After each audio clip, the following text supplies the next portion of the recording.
Ativista Feto Judith Dias Ximenes considera mas que Timor-Leste ukuang tinang Ronulu ana, may be desenvolvimento se hagdasak, tambah halau kusi ukunain o líder Sira, nebe filakotu bamalu. Ativista Feto hanisamos Assembleia Constituante Judith Dias Ximenes hato questão nebe estel e salão Ministério Finanças quarta ne.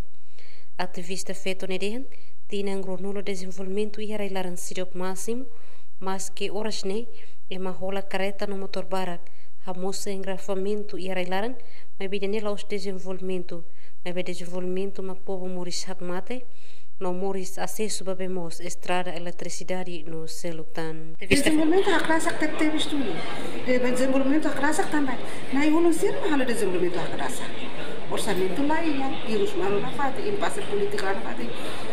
How to get it exemplo da. Depois de tudo seminário, mas how compreende de dia, kata desenvolvimento né, povo né, mas na barai né, desenvolvimento lá também, ita foto povo né, osa tudo halo desenvolvimento, mas pelo contrário, irônica teve, partido político será para fazer osa antes, ita nós dia mesmo, partido político será para subaré, partido político será para ter anto. Antes batu eleição, lori osam bafoba eno sosai meniputu, mas depois de eleição, atual desenvolvimento osam. Ativista Feto nemusateten, mas que Timor-Leste o antinan Ronulu mas be desenvolvimento se hak dasak na fatin, tamba povo barak se hak kilar ba desenvolvimento nacional.